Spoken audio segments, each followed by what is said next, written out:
Hello les amis et bienvenue dans cette toute nouvelle vidéo où nous vous avons apprêté le top du top. Et oui, vous l'aurez sûrement deviné, au titre, nous allons vous parler de 11 animés avec un personnage principal surpuissant qui cache ses pouvoirs. Vous connaissez déjà la rengaine, abonnez-vous si ce n'est pas déjà fait et activez la cloche de notification pour ne plus rien rater de nos prochaines vidéos. Nous allons donc sans plus tarder commencer avec le numéro 11, My Next Life as a Villains. Pour la plupart des personnes, vous aimerez bien vous réveiller dans un monde plein d'aventures en étant le protagoniste, que ce soit dans un jeu ou alors même dans un autre monde, n'est-ce pas? Malheureusement, une certaine fille n'aura pas cette chance.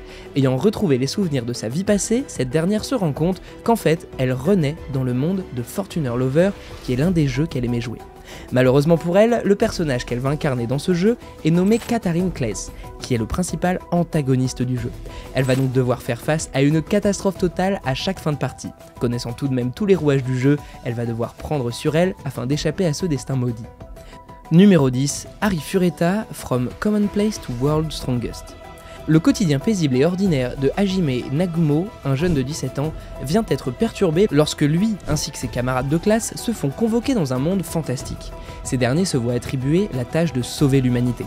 Alors que ses camarades de classe sont tous dotés de capacités incroyables utiles au combat, Hajime, lui, se voit attribuer une capacité dépourvue de toute offensive. Au cours d'une de leurs expéditions, dans le grand labyrinthe d'Orcus, Hajime se fait malheureusement trahir par l'un de ses camarades de classe qui le fait chuter au fin fond d'un abîme. Heureusement pour lui, il survécut à la chute, mais ce dernier est confronté à des menaces de monstres et des malheurs sans pareil qui lui font vivre de véritables cauchemars. Pensant donc à retourner dans sa vie paisible, il décide donc de se battre coûte que coûte pour sa survie. Il se fera accompagner au cours de son aventure par des compagnons qui cherchent eux aussi la voie pour retourner dans leur monde. Au fil du temps, nous observerons la transformation de Hajime qui quittera le rang de faible au plus fort de l'anime. Numéro 9, Cautious Hero. The hero is overpowered but overly cautious. Un beau jour, la déesse Rista invoque un tout nouveau héros afin de l'aider à combattre le mode difficile de son monde qui est très semblable à un jeu vidéo. Ce héros en question répond au nom de Seiya et excelle dans tous les domaines, mais il a un défaut, il est beaucoup trop prudent.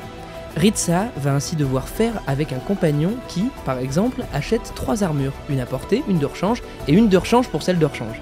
Ou encore qui met toute sa puissance et ses meilleures attaques pour tuer de bêtes petits slimes. Numéro 8, Infinite Dendrogram.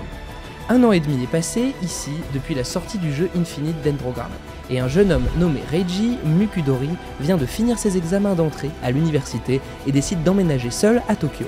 Afin de fêter cette longue période d'études, après l'invitation que son frère lui a faite il y a longtemps, il décide enfin de jouer à Infinite Dendrogram. Ceci est une histoire où la ligne entre le jeu et la réalité est troublée. On y retrouvera des combats intenses, des personnages assez emblématiques de l'anime, ainsi que des pouvoirs hors du commun, tout pour plaire en gros. Numéro 7, Isekai Cheat Magician. Notre histoire se centre ici sur Taichi Nishimura et son ami Rin qui se retrouvent tous les deux transportés dans un monde fantastique. Alors que dans leur monde précédent, Taichi était juste une personne aux réflexes supérieurs à la moyenne, lui et Rin acquièrent des capacités physiques et magiques élevées et commencent ainsi leur nouvelle vie en tant que magiciens. Nous voilà dans notre top 5 de cette liste que nous vous avons préparée. Assurez-vous de vous être abonné à la chaîne afin de ne rien rater de nos prochaines vidéos. Likez aussi la vidéo si elle vous a plu, ça fait toujours plaisir. Numéro 6, The Daily Life of the Immortal King. Nous suivons ici le quotidien de Wang Ling qui a développé depuis son plus jeune âge d'incroyables capacités. Cependant, afin de mener une vie ordinaire, ses pouvoirs sont confinés dans un talisman. Malgré cela, ses pouvoirs restent puissants et son doux quotidien est menacé lors de son entrée au lycée. Numéro 5, Death March to the Parallel World Rhapsody. Ichiro Suzuki, programmeur approchant la trentaine, croule sous le travail. Épuisé, il a finalement une chance de rattraper son sommeil pour se réveiller et se découvrir dans un monde de RPG fantastique qui est mélangé à partir des jeux qu'il déboguait en réalité. Dans ce nouvel endroit, il se rend compte que non seulement son apparence a changé pour une version plus jeune de lui-même, mais que son nom a également changé pour Satu, un surnom qu'il a utilisé lors de l'exécution de tests bêta sur des jeux. Cependant, avant que Satu ne puisse pleinement saisir sa situation, une armée d'hommes lézards lance un assaut sur lui. Forcé de lancer un sort puissant en représailles, Satu les anéantit complètement et son niveau est porté à 310, maximisant efficacement ses statistiques. Maintenant, en tant qu'aventurier de haut niveau, armé d'une pléthore de compétences et sans aucun moyen de revenir à la réalité, Satu se lance dans l'exploration de ce nouveau monde magique. Numéro 4, In Another World with My Smartphone. Dans une erreur irréfléchie, Dieu frappe accidentellement Tuya Mochizuki avec un éclair enragé. En guise d'excuse, Dieu lui offre un souhait et la chance de revivre dans un monde fantastique et magique. Tuya accepte avec joie l'offre et, pour un seul souhait, ne demande qu'à garder son smartphone avec lui lorsqu'il commence son voyage dans ce monde mystérieux.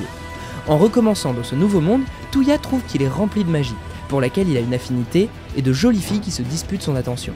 Les jumelles Linz et Elze Silweska, Yumina, Uonea, Belfast, Lin et Yae Kokonoe offrent à Tuya des frustrations romantiques sans fin, mais aussi une compagnie alors qu'il découvre les secrets de ce nouveau monde. Numéro 3, Bofuri, I don't want to get hurt, so I'll max out my defense. Après une invitation enthousiaste de son ami Kaede Onju, accepte à contre-cœur d'essayer New World Online, un jeu très populaire joué par des milliers de personnes à travers le Japon. Nommant son personnage dans le jeu Maple, elle entreprend son voyage. En tant que novice complète dans de tels jeux, elle alloue tous ses points de statistiques à la vitalité, désireuse de ne pas se blesser. Avec pas un seul point dans aucune autre statistique, Maple a une défense extraordinairement élevée, mais elle ne peut pas se déplacer rapidement ou frapper fort. Cela ne se termine pas mal pour elle. Cependant, en raison de sa haute défense, Maple acquiert des compétences surpuissantes telles que Total Defense, Poison Immunity et Devour. Cette compétence, ainsi que les objets incroyablement puissants qu'elle obtient, lui permettent d'effacer la plupart des ennemis en un seul coup. Après seulement quelques jours de jeu, Maple revendique la 3e place dans un événement à l'échelle du serveur, acquérant une réputation de joueur à la fois impossible à tuer et absurdement puissante. Numéro 2, Kenzie Fashi.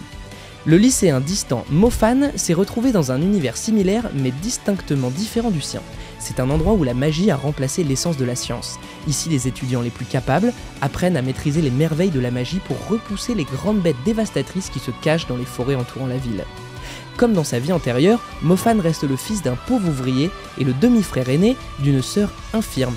Malgré des inconvénients, il rêve de fréquenter une école de magie pour devenir magicien, un métier très respecté et lucratif, afin de récompenser son père pour son travail acharné. Nous voici enfin arrivés au numéro 1 de la liste qui n'est tout autre que Didn't I say to make my abilities average in the next life? S'étant démarqué des autres la majeure partie de sa vie grâce à son caractère exceptionnel, Misato Kurihara n'a vécu ni la joie d'avoir des amis proches ni l'expérience d'avoir une vie régulière.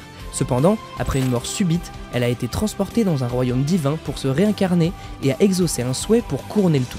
En pensant à la vie ordinaire qu'elle avait toujours voulu, elle souhaite naître comme une personne normale, avec des capacités moyennes pour le monde dans lequel elle ressusciterait. Renaître sous le nom d'Adèle von Hacham, la fille d'un noble, elle possède des pouvoirs magiques, dépassant complètement ce que l'on qualifierait de moyens. Désirant toujours mener la vie qu'elle voulait, elle quitte sa maison et s'inscrit dans une école de chasseurs dans un royaume lointain et utilise Mile comme pseudonyme. Cependant, malgré tous ses efforts pour cacher son potentiel surpuissant, atteindre son objectif sera difficile, surtout face aux situations folles qui suivent. Voilà, c'est la fin de cette vidéo. N'hésite pas à liker si elle t'a plu et à t'abonner pour ne plus jamais rater nos prochaines sorties. En attendant, portez-vous bien et à la prochaine.